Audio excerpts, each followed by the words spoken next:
Spoiler warning, this episode will cover the anime Kaiji in detail. Then, Ed? we finally done it. So we finally have a guest, our very first guest. Indeed, that was fast. Yeah, surprisingly fast for something that had 4 episodes. Yeah, exactly.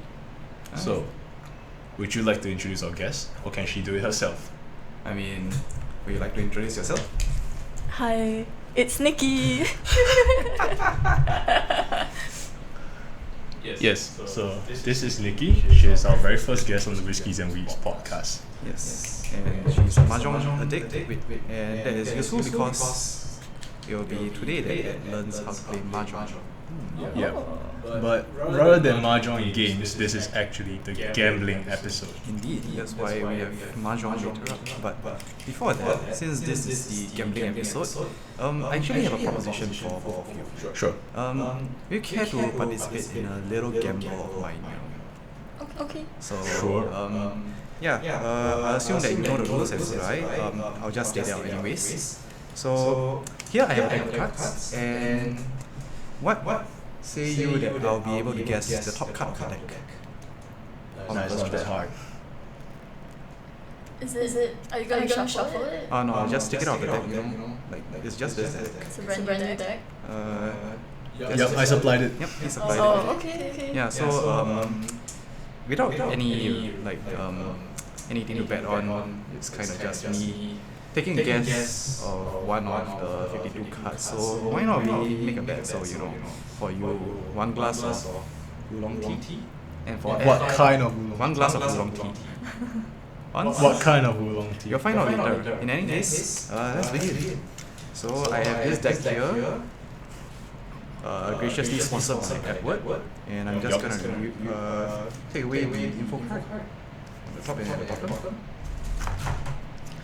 The Joker cards at the top and at the bottom. Alright, and so I shall guess the top card of the deck. So if I guess it right, you'll take a glass of Oolong Tea, Sure. and you take a glass of Oolong Tea. Alright. So my guess is that the top card of the deck is an Ace of Hearts. And let's see if I'm right. Would you like to open it? Okay. What a scam! What a Yeah, scam! it's really so Oh fun. shit! So actually, I already knew that it was an Ace of Hearts. So to me, it wasn't really a gamble because I already knew, And I can show you that it's not luck because the blanks of the cards, the rest of the cards are as follows: 2 of hearts, 3 of hearts, 4 of hearts, and 5 of hearts. It's almost like it's a brand new deck. Yeah, it's a brand new deck. You just arranged them. It is a brand new deck, but that's something that helps me guarantee that the first card is actually an Ace of Hearts. So as you can see from our little gamble, that it's clear that what you thought was luck. I mean, what Nikki thought was luck. You already know because it was your deck. Yeah. But what appears to be luck, the chance for me to successfully guess one of the cards out of the 52 cards was actually risk-free for me. What made all the difference was the information asymmetry that existed between you and me, well, specifically Nikki and me. So, if you want a summary, I guess you can consider this my summary for the entire episode, and a summary for every gambling scene in anime, or for every gambling anime out there. Well, in any case, before we get into the nitty-gritty of the series proper, why don't we wet our lips a little? Sure. Alright.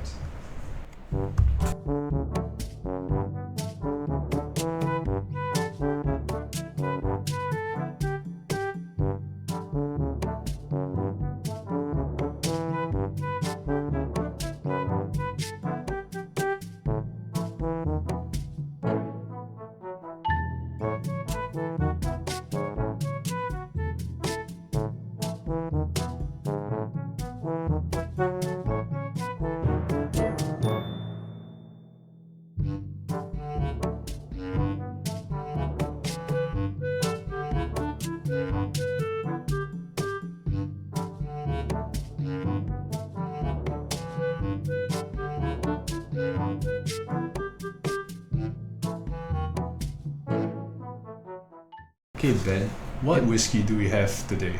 So here we have Jack Daniel's Old Number 7, which is classic. A classic, a very common whiskey. Yeah, you might find that a casino, since they don't really give you the expensive stuff there, but that's what makes it a gambling episode. So I guess thematically, Jack Daniels is it's a whiskey that matches the dapper old man who is always in the casino balling. To say I that. mean, that's what you perceive it as. So you can just leave it at that. Well, fun little fact is that the initials of my Chinese name is the same as Jack Daniels. It's JD. Oh shit! Conspiracy theory. Ed is actually the owner of JD. I'm just kidding. If that were the case, we wouldn't have to publish this whiskey. We wouldn't have a Weebs. podcast. We would Yeah. just be sponsored. Exactly. Oh well, why don't we give it a taste? Alright, cheers. Cheers, man. Nikki, cheers to you as well. Alright. Familiar scent. Well, it's not overpowering. You can try. You can sniff. It's like, if you no, that's Oolong Tea you're selling. It smells like alcohol. That's very unfortunate. How much I'm not editing? alcohol, so. How much editing am I gonna? Who knows, man? I mean, you could leave it in here just for the memes. Alright. Yeah, the spices actually is quite mellow, and there's a slight hint of sweetness. But I do agree that it is fairly strong alcohol. Like for 40% bourbon. I see it's a lot milder than the others that we've tried. Oh well, Yeah, similar to the That's EY, it smells like banana. But it could just be me. might be just you. Let's give it a taste. Sure.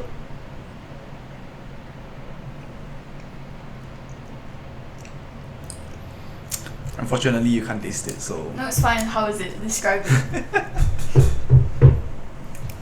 Alright.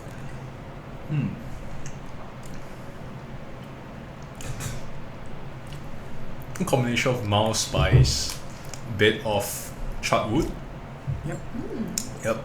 So there's a very mild bitter note, but a bit spicy as well. Oh, the spiciness lasts for a while. Yep.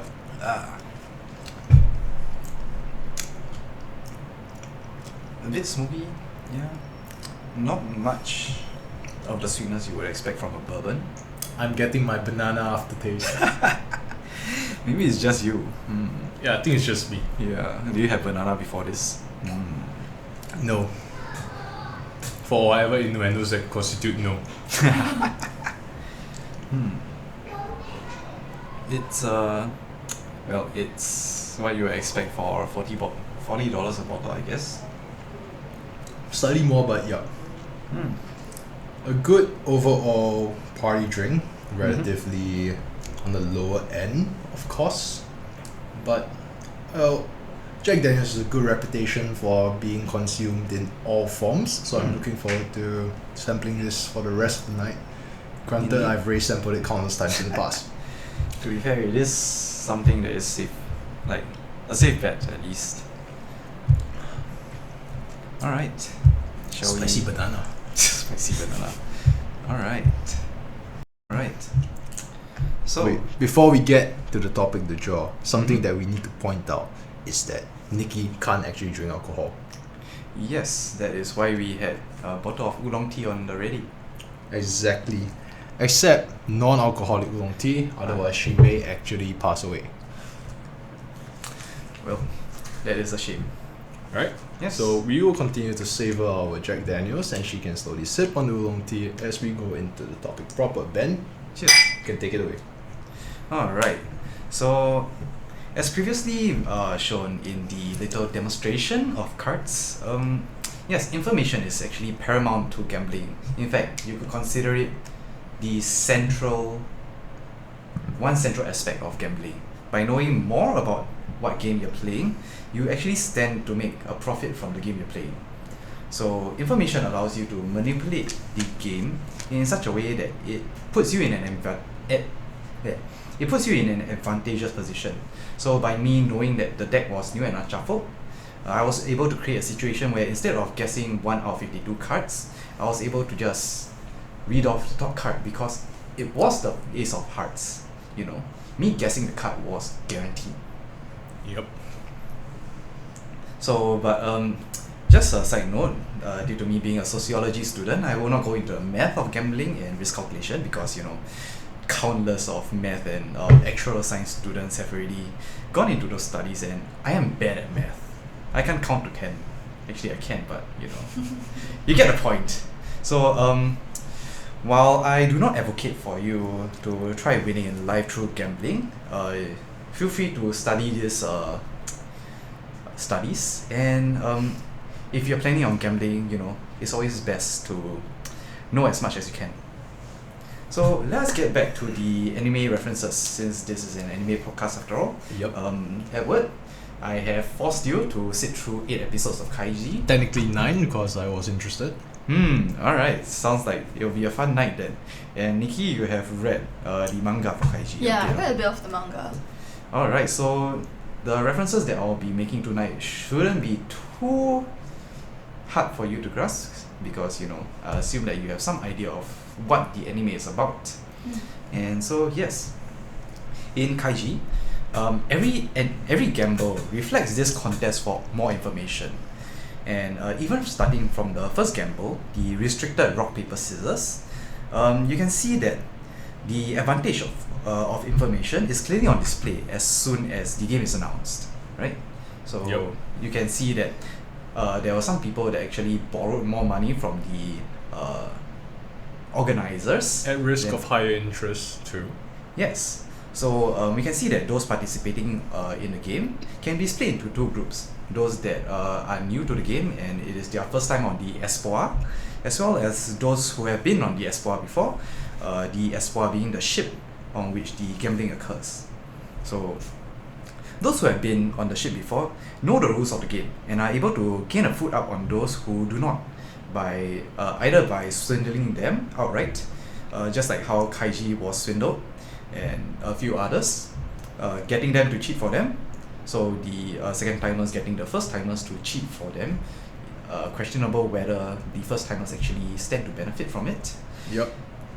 Sniping people with cards that the second time players actually scouted out.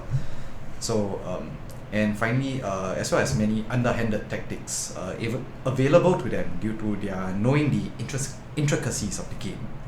So we can see that there are also alternatives to playing the game, such as the hoarding of cards for a mathematically guaranteed win, as Kaiji realizes near midway through the arc.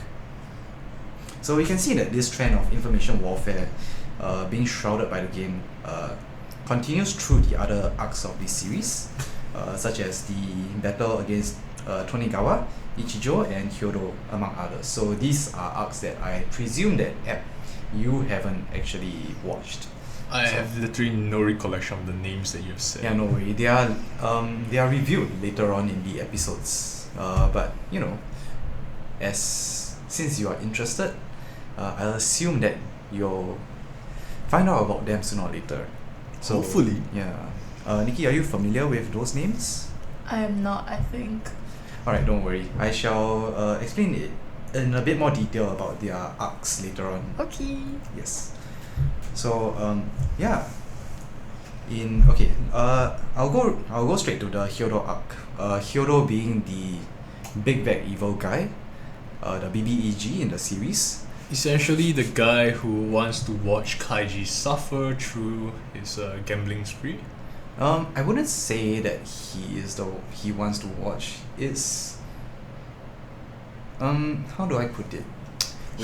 Was it not the old man who was like snickering and muttering to himself as Kaiji was having his mental breakdown at the end of episode 9? Yes, but I guess I wouldn't say Kaiji specifically. He enjoys the suffering of all those on the Espoir trying to scramble for the scraps left.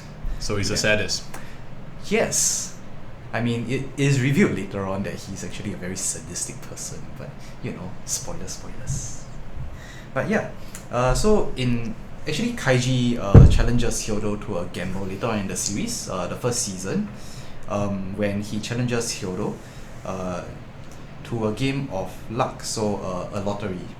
So how it was done is that Kaiji put a number of blanks slips into a box, a tissue box, with one having a circle on it being the winning ticket.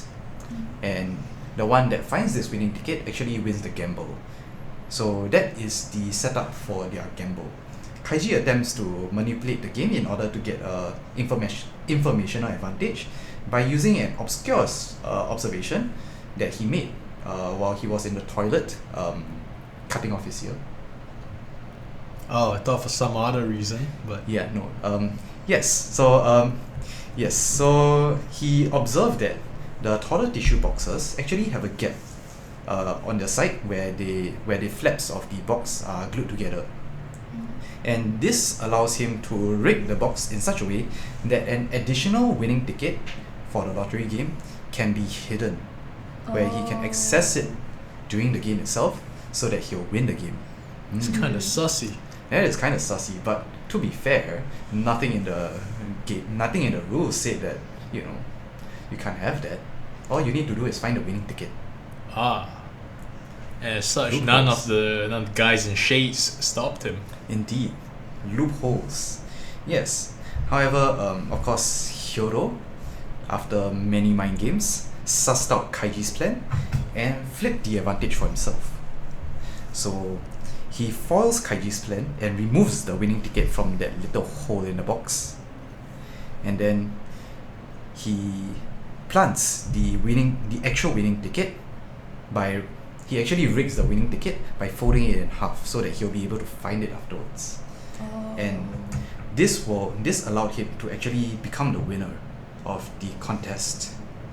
Since Kaiji did not know about Hyodo's meddling, he was unable to convert the game of chance into a guaranteed win for himself, and he reverted back to the belief that the game was indeed one of chance, which ultimately resulted in his loss. Unfortunate. Indeed, tis most unfortunate. So, let me refer to another gambling series that I'm sure you're more familiar with, Sure. Kakegurui. That's right. Yes. So, unfortunately, it is, to me, a significantly inferior series. But Well, I do believe that Kakegurui is about, firstly, fan service, and secondly, gambling addiction. right, but Kaiji was also a gambling addict. So the way that I'll go into a bit more detail about why Kaiji is superior in later in the script. I think But- it's because the characters did not somehow achieve a systematic climax while playing or gambling. I think that is one part of it. So there weren't exactly fan service in Kaiji since everyone was a middle-aged to old male And mired in despair. and mired in despair. Even the scenes where there were some naked guys in a room. Understandable. As Yep. the straightest person here, I do believe that is not so much of a turn on. Yes, so that's part of the reason why Kaiji, in my opinion, is superior. But that's beside the point.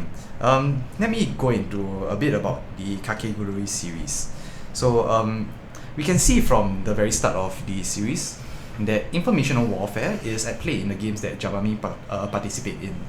So while not technically cheating per se, it's clear that none of the students who are worth their salt or worth anything will ever participate in a fair gamble.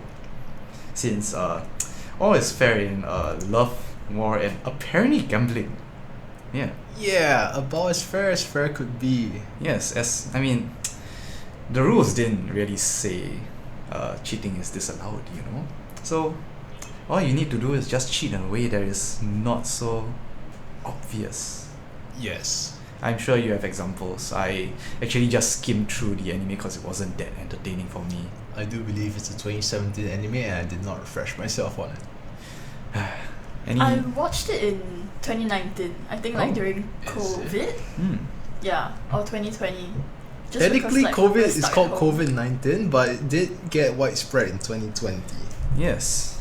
So, yeah, that's usually when people catch up on their anime. Unfortunately for me, I was stuck grinding for League, I believe. But that's beside the point, Yeah, so in every scene in Kakegurui, you can see this play trying to get more information than the opponent playing out.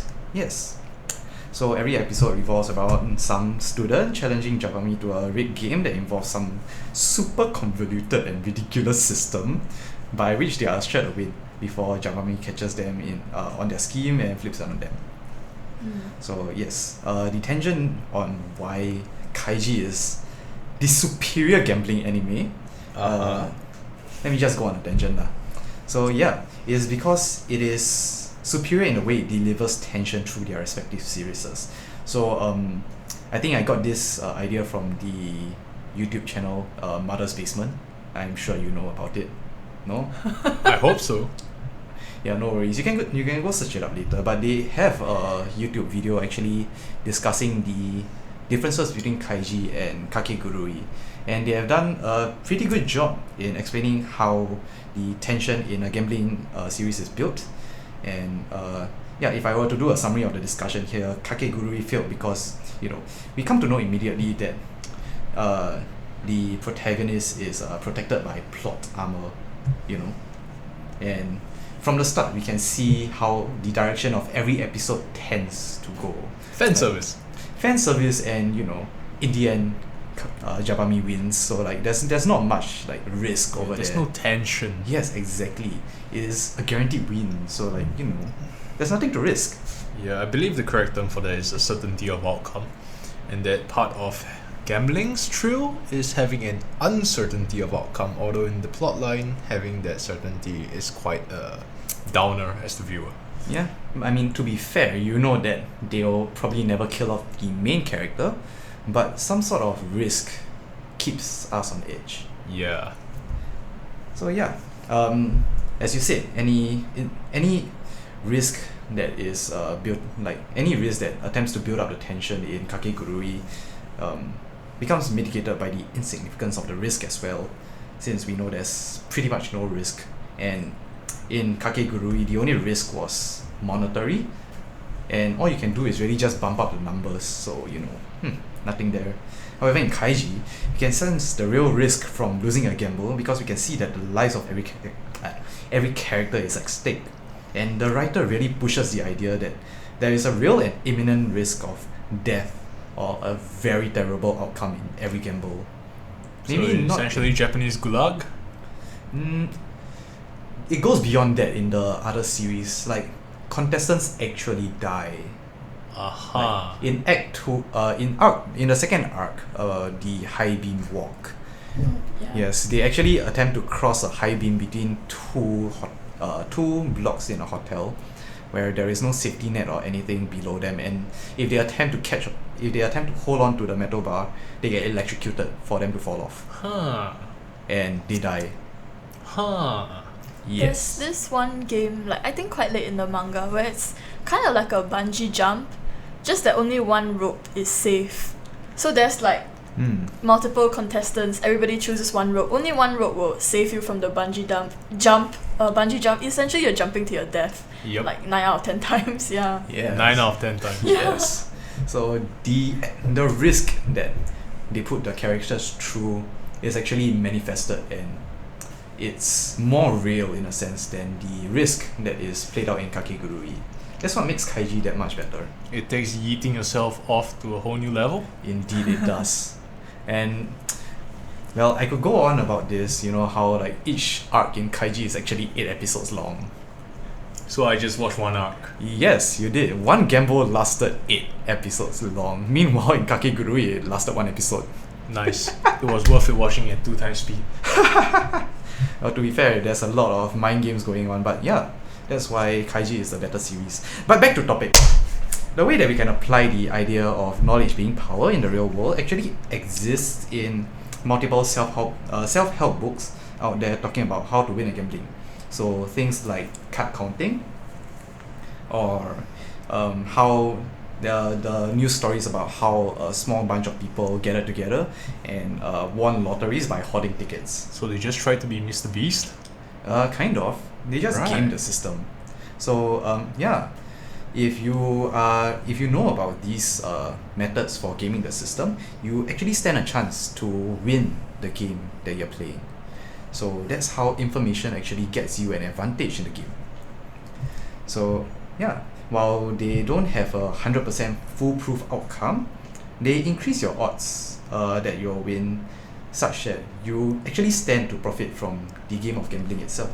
So while Lady Luck might be fickle, there are ways to court her favor beyond just the superstitious. Yeah. Right. So will you be getting into the dating strategies with Lady Luck? Well, that's a different story entirely, and I don't know if I have the ability to find out more information, but that's a story for different time. Who knows?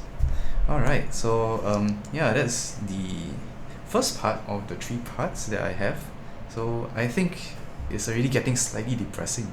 So, why not I think we need to take some time to chill out, so why don't we get to our next drink, Jack Daniel's on the rocks. Indeed.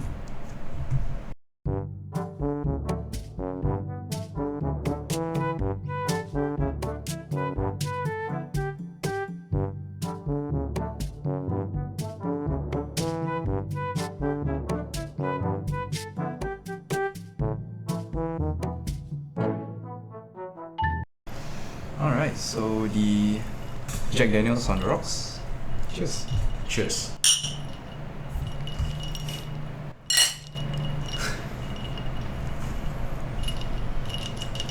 More mellow. Now I smell honey. Not yes, bananas.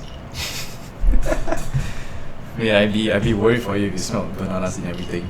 Well, let's give it a taste. Yes. Oh yeah, the sweetness, the honey, the sweetness actually comes out a lot more. Yep, less spicy, slightly sweeter, still tasting like banana. Yeah, the spice really goes away a lot faster. It isn't as torturous as how long it lasted. Okay. No, that was whiskey accidentally entering my lungs and setting it on fire. It's fine, it will evaporate. Yep. The smokiness doesn't really cover anything else as well. I say it's bringing out the sweetness quality of a bourbon. Yes, definitely. Yeah. Tones down the more subtle notes, like the smoky flavors or the woody flavors that you get from the barrel. Yeah, it's really much more enjoyable. I think it was good both neat and even on the rocks. I think meat was a bit too much of a punch. This is just Too fiery? Too fiery. I'm not exactly spitting fire in this script, and I don't plan to, so this is just right to sweeten the harsh truths that I'm gonna spit later. Like I said, it got you to chill out. Yes, exactly. Alright. Let's get back to task. Alright, yes. So, after I've chilled up from the alcohol, let's get to other slightly darker themes. So, we know that luck is mostly a myth, that information plays a major role. I mean, there's still a bit of luck, but there are ways of beating the system. So, but if that's the case, why do casinos and other gambling options actually exist? After all, the objective of a business such as a casino is to make money, and if you can game the system, right, you can beat them at their own game. How do they make money and how do they exist? Gambling streamers. The what? Train wrecks. XQC. Names I'm saying just for sake of SEO. I have no idea who those are because clearly I don't watch enough gamblers. But yeah, the fact is that they do exist. Well, most of them do. I mean, like the fact that they make a profit, most of them do. Ignoring the outliers that are the Trump casinos, but the fact that they can actually profit from a game whereby knowledge actually gives you an advantage over the system means that we have to understand why they are able to actually continue their existence, right? Pardon, but Trump casino as in Donald Trump or The- Trump the card game? The Donald Trump casinos, those were... Oh, you didn't know? No, man. Yeah, they are the only casinos that actually make a loss. Damn, that sucks. I think Yes. it reflects upon the owner. it takes a miracle for a casino to actually lose money. That is, to say the least. But yeah, so we have to understand why these businesses actually are able to profit from a system whereby just by knowing more about the game, you are actually able to gain an advantage over the house. So Sure, tell us why Trump Yes. Casino sucks. yeah, so we have to first understand the businesses themselves, like who runs the businesses. People? Not AI? exactly. So how casinos work is that, you know, there's a very wealthy business that sponsors, not really sponsors, but they Operates. operate them. Yes. So these very wealthy businesses have, you know, a gigantic pool of money behind them, for one, and that's why casinos have the backing financially, and that's one of the reasons why they can make a profit.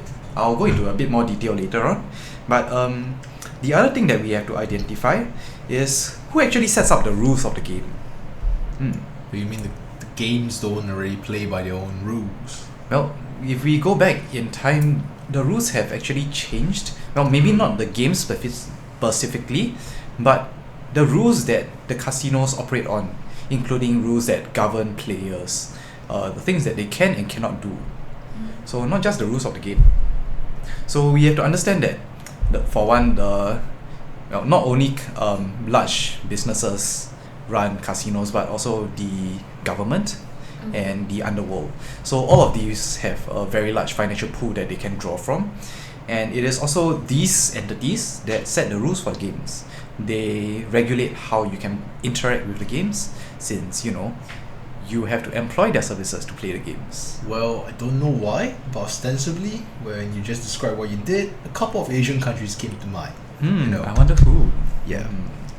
But in any case, you know, we shouldn't misidentify the dealers of the card games as the game masters, since they are only following the rules. They are only facilitators of the games, whose rules are determined by their employers. So they are saying that this is not a game of Dungeons and Dragons. No, they you know, the DMs, well, they still have to follow the rules set by Wizards of the Coast, right? Alright. If we were to use a D&D example, the dungeon masters are only the intermediaries, and in casinos, they don't really have the leeways that dungeon masters have. You Yes. have no power here. So here we are able to identify two advantages that the house has over the players. First of all, the house, being an entity of unimaginable wealth, is able to draw from that wealth as and when they need to. Second, since they are the ones running the game, they have the ability to set the rules in their favor, or they can alter the rules in such a way as to prevent players from manipulating the game in their favor. So they'll be able to set the rules of the games themselves, and any other miscellaneous rules that will hinder the players from gaining an advantage. So it's not rigging the games in their favor, more so it is that just having a favorable game from the start. Yes, I mean, two sides of the same coin, but you know. So let's just go through some of the advantages in detail. So we'll start off with the second one, since it's slightly easier to understand.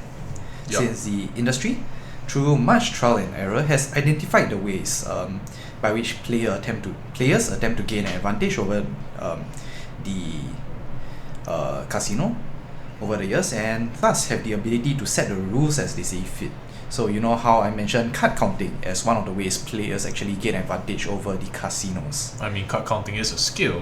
Yes, it is a skill, and technically speaking, it doesn't go against the rules of the game, but many casinos actually have a list where they put reputable card counters on and actually escort them off the premises. Because they were too big brain. Yes, I mean, like, you know, the casinos are always supposed to win, so these players are cheating. Well, not say cheating, but they're not good for business. Yes. Plus, since they are the ones running the games, the players must adhere to these rules in order to participate. So, Yeah, we can see this in effect in Kaiji, in the restricted rock paper scissors arc, when the black suits apprehended the player who attempted to flush down their extra cards in an attempt to avoid losing more stars, since they had already attained enough to move on in the system.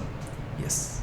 So this shows how those in charge actually know the methods by which players attempt to game the system, and they actually know how to stop these players in their tracks. Well, if I could make a somewhat obscure reference that would show how much of a boomer I am, it reminds me of a story by Roald Dahl. It's called The Wonderful Story of Henry Sugar, where this guy, Henry Sugar, gains the ability to, look through cards and see the other face, hidden face, and thus he is able to win at games of blackjack, poker, you name it. As long as he has cards, he can win it. So what the casinos in the country that he was at tried to do is that they tried to murk him when he was in his hotel. But because he had enough money, he kind of one of the bellboys, I think that's the correct term, bellboy, bellhop, yeah, Bellboys. bellboys. They informed him that the casino mob was coming to murk him, and then he managed to bribe his way out and got escorted out in the disguise of the bellboy. That sounds a lot darker than the child-friendly stories that Roald Dahl usually writes. But then again, most of his child-friendly stories actually have a pretty dark side to them, so I wouldn't be too surprised. Yeah, I think things like the BFG, Twits, but hey, this is an anime podcast, not a British or Welsh, English. Yeah, it's not an podcast. English literature broadcast, so let's get back to the anime. Yup, I'm an old man.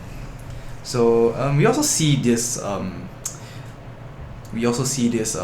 in the second arc of the second season of Kaiji, where it is mentioned that the house is able to set the payouts of their pachinko machines such that they will always profit from the players.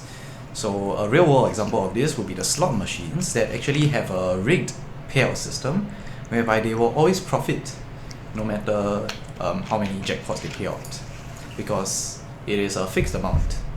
So let's say the player puts in $100,000, and if it is guaranteed that a jackpot will pay out within $100,000, usually the jackpot pays out about 70% maybe. So the casino always wins.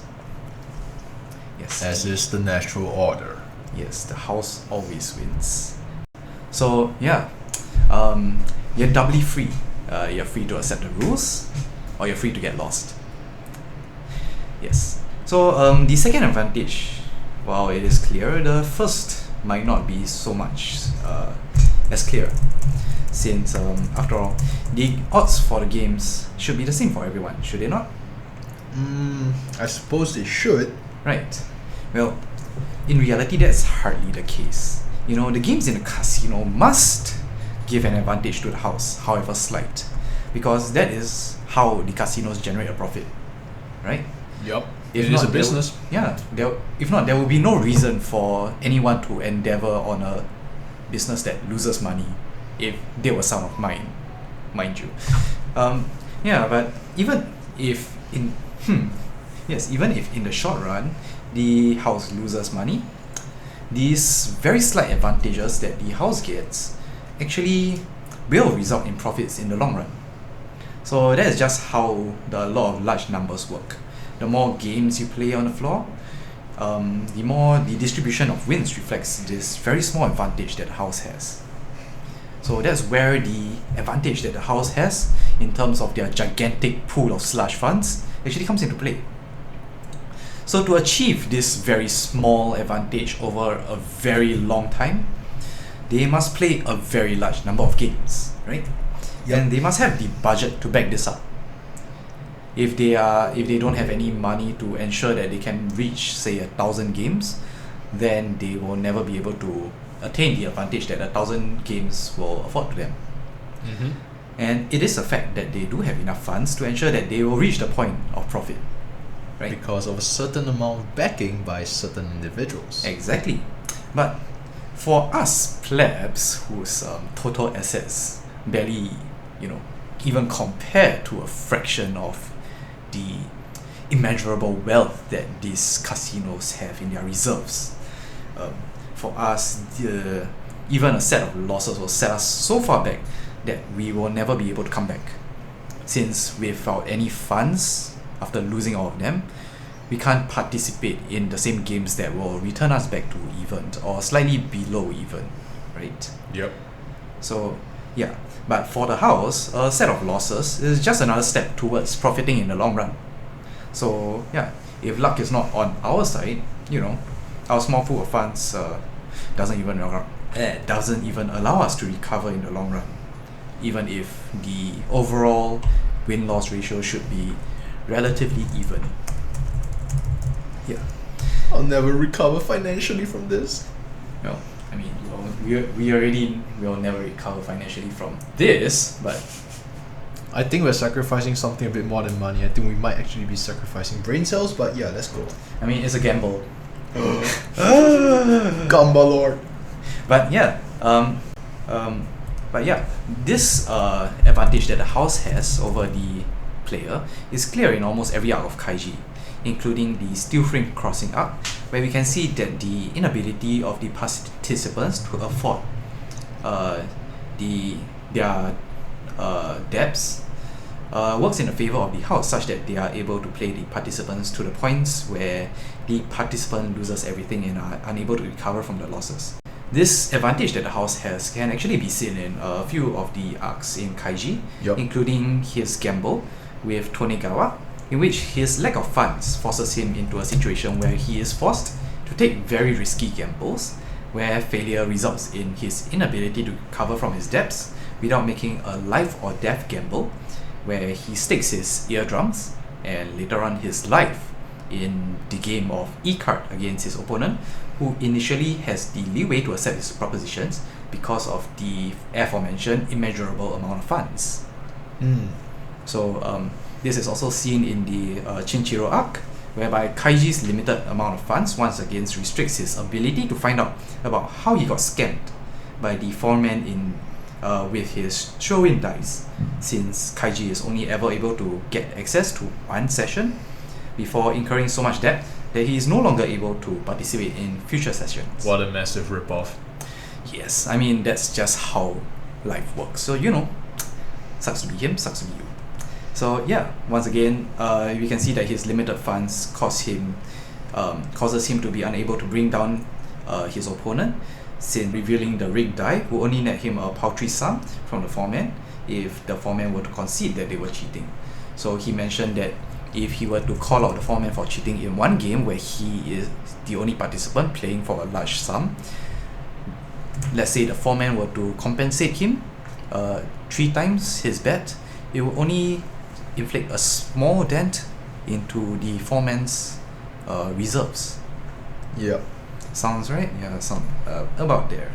So yeah, at the end of the day, money begets more money, and we who do not have any will only stand to lose more because of the system.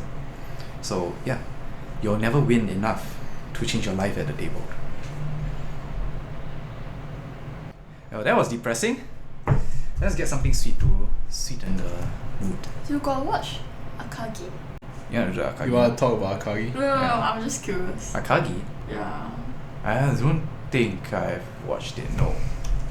Have you ever heard of like a version of Mahjong where they play with glass tiles? The what? The tile is basically see-through. So like one See-through. One like for example, 一筒, right? Got 4 in one set. Right. So only 1 is opaque and then 3 are glass tiles. What the flying So what? when you play, right, it enables you to take card counting to another level. Yeah, I would assume so. Because there's 1 opaque and there's 3 see-throughs. Yeah. So it really So mucks you around can- with your... I mean, depending on... there's a certain element of luck to it as well, because when you draw...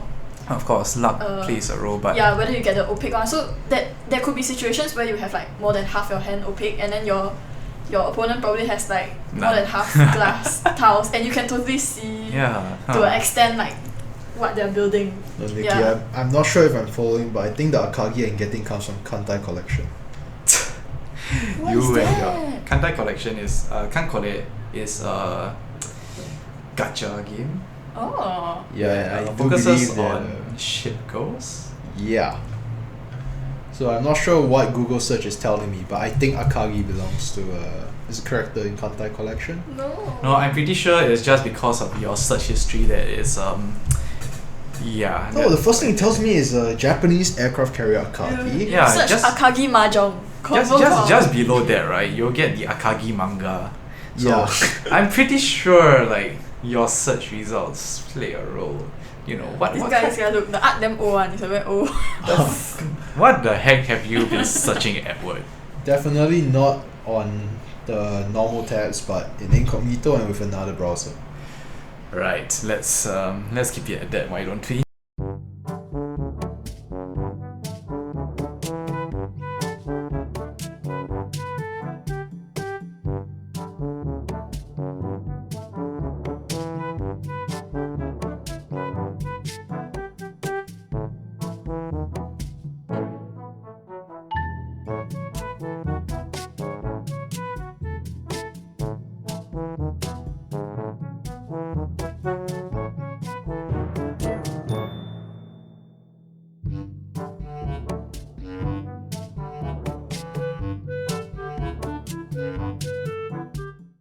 As you said, let's sweeten the mood. Cheers. Alright, cheers. Cheers.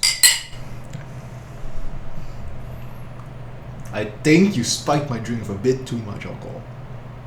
It's all about the same. Vanilla Coke. Yup. Yep. That's it. Vanilla Coke. There's literally nothing more. Yes, to say. there's nothing more to say. It's just vanilla Coke. All right. So Ed, what would you grade? Like, how well would you grade this? I mean, I think it's a classic. yeah, you can't really go wrong with this. 6.25. 6.25, really? Yeah. I'm gonna give it a 7.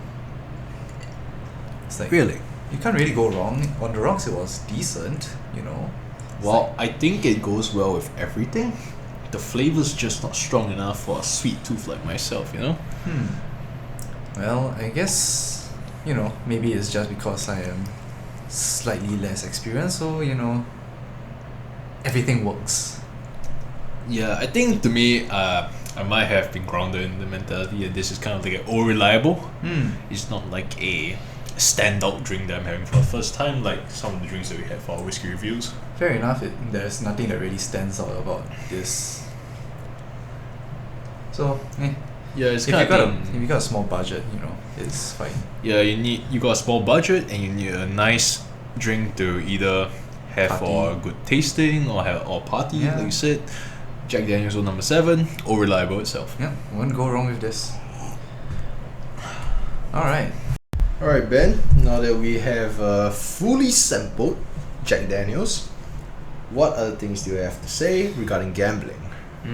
I mean, there's plenty to say, but none of them are very appetizing, not like the Jack Daniels, you know. So, yes, that's resumed. So what manner of depression could you state to satisfy my palate? So, you know how I mentioned that there is no winning the system at their own game? Yup. Yes. So, perhaps you feel enlightened now, knowing that, you know, you can't win, and so maybe you should just avoid it all. Maybe that way you'll win. Nah man, kakeguri man, it's all about the thrill. Yes, all about the but, gambling you know, addiction. If you might think that, you know, if you avoid the temptation of gambling, you can never lose. No, I never lose anyway. Maybe for you, but you know, I've lost plenty at mahjong. Just kidding, I've lost a lot. It's true gacha. I still haven't recouped my GST voucher. But that's besides the point. You know, if you don't gamble, you'll never lose, right?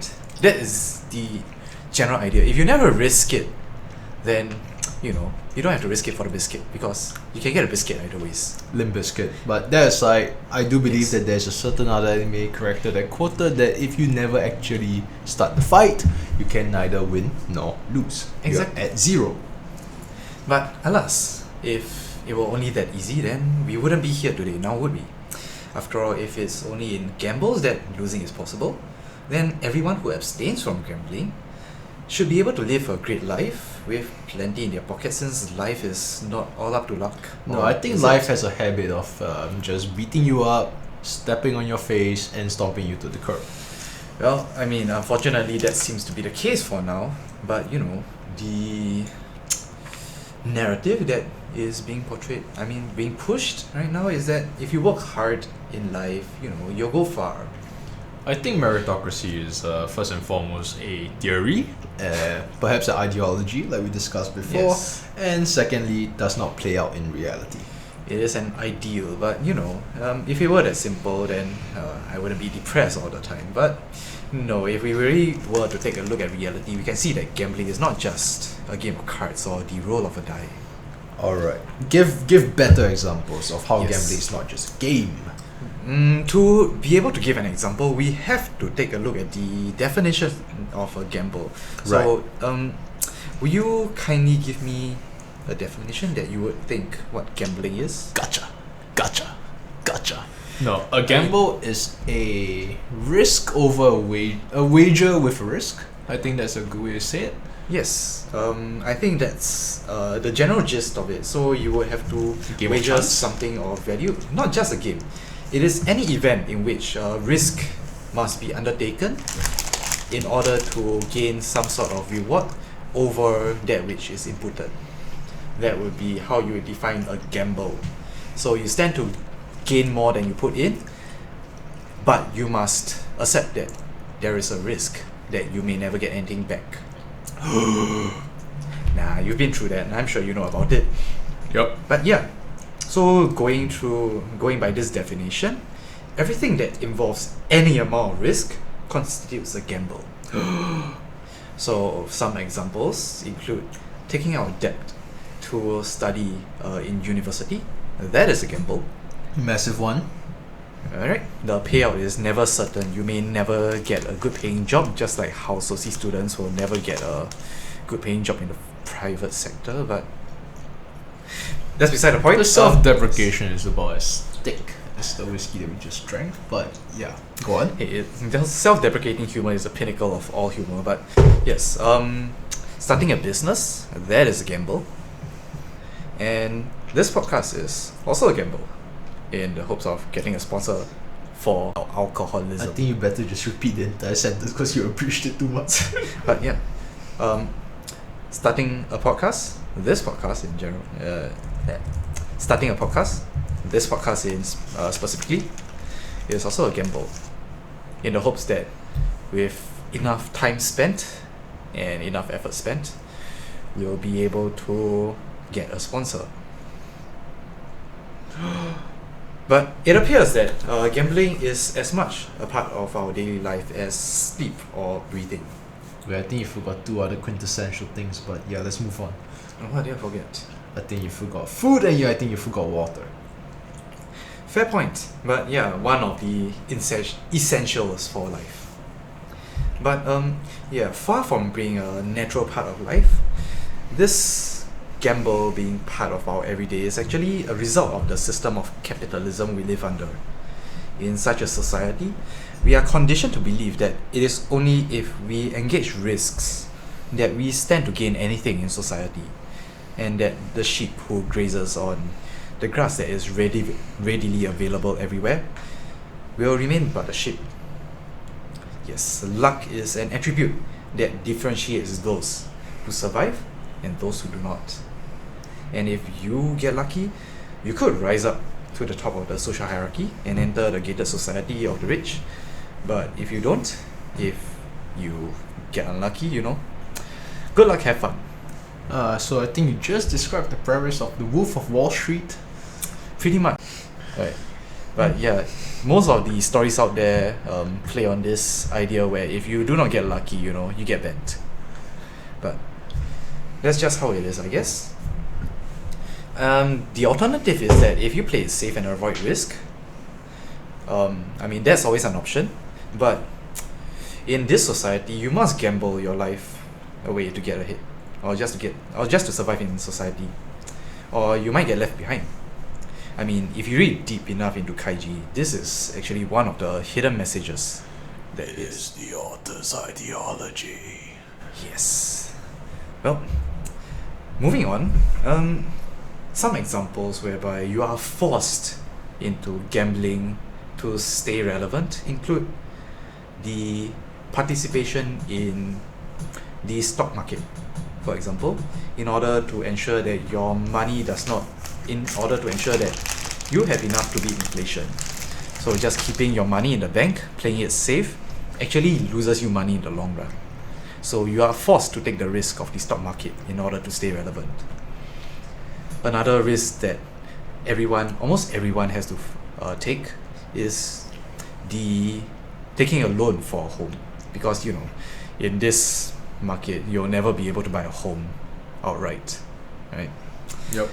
It's either you save up, it's either you attempt to get a loan and then you risk losing everything if you get unlucky and can't afford to pay off the loan, or you risk forever being stuck with renting. So winning. So these are some examples that came up with these are some examples that I came up on the top of my head. Do you have any examples of mandatory gambling in society?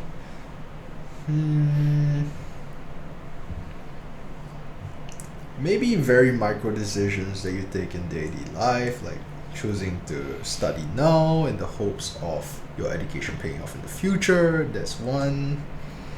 You could choose to always not study and then take the risk of doing the examination without sufficient knowledge and preparation, betting that everyone else was as lackadaisical and lazy as you were, and that everyone pulls the bell curve down in unison. That's one thing.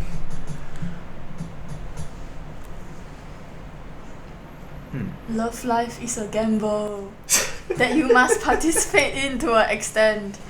Fair enough. I have taken the safe route in that 2D is for life, but yes, clearly part of the everyday is a gamble. Yes, I think waifu is laifu and they will never betray you, but that aside, I think you need to snap back to reality. Yes, so if the game of life were that simple, then we will see more volatility in the movements of everyday social classes if everything were a gamble. If everything were of equal risk. But that's clearly not the case, since, today Jeff Bezos is the richest man and will remain the richest man for as far as we can see, right? It's very unlikely that tomorrow some random Joe will strike it big and get richer than Jeff Bezos. But that's just how it is right now. The game is all but fair. No, far from it. It is only portrayed as fair by those who are in power because it is convenient to them that you believe that you have a shot in making it big if you work hard enough and get lucky. Meanwhile, the game that they play is one of an entirely different rule set, where the risks to them are entirely different from those that you experience, in that they are minimal, if not non-existent. They can afford to risk starting a new business because failure to them doesn't mean debt bondage at the end. Like, compared to you, who has to risk their entire life on starting a business, and if it fails, good luck, have fun. They can just do it. Jeff Bezos didn't start Amazon risking his entire life just to get it started. He had rich parents, that plays a role. And they can afford to risk because they have enough money, enough backing that it doesn't affect them. Just as they can hoard money in the bank just as they can hoard money in their banks and not have it decrease in value because the amount of money they have in the bank panders to the banks just as they can hoard their money in banks and not have their money decrease in value because the money in the bank forces the bank to pander to them for the funds necessary for the bank to reinvest for profits. But they'll never tell you this. It's a paradoxical story that readily becomes apparent when we attempt to question why things are what they are. If they succeed, it is because they work hard, and not because they were lucky. Jeff Bezos will tell you that he was a hard worker, and any random hard worker will be able to achieve the financial status that he currently has. I'm pretty sure Elon Musk espouses the same theories. Reality is often very disappointing. Yes, unfortunately, that's why I have depression. But yeah, meanwhile, the hardworking plebeian must depend on luck, because hard work will never bring them anywhere. The very game which we play is different from theirs. Just think of the Robin Hood debacle, Robin Hood GameStop debacle, when the investors make money from the system by shorting GameStop, it is due to their ingenuity and their genius. So game stonks. Yes, but if we participate in the stonk market and we make it big and we screw over some hedge fund, apparently we're just we are playing apparently we are playing the system, we are playing foul. Somehow our participation in the market, getting lucky, is an affront to the system itself. It's a free market. Yes, it's free in that we are free to get bent by it. That's how it works for the layman. So yeah, this is double standard. It is also clearly reflected in the anime Kaiji, both in season 1 and in the Tonikawa Hyodo arc, as well in season 2 in the Chinchiro arc, where those in power appear to play by their own rules. This is what makes Kaiji such a great anime, in that it dares to delve into the nuances of the topic, and is so much more than just the explicit message that the story presents. Those who read deeper will be rewarded with an insight into the inner workings of society. So fresh dose of reality. Yes, I mean, it is sobering. It was an experience for me, because sociology is not something that is readily applicable to, well, I wouldn't say that, but just watching it, my mind was already racing since the start with all the theories that I've learned in sociology, revealing the true nature of society, which they actually try to hide behind the conversations between Kaiji and the cast of the anime. But if you just read in between the lines, it is very clear that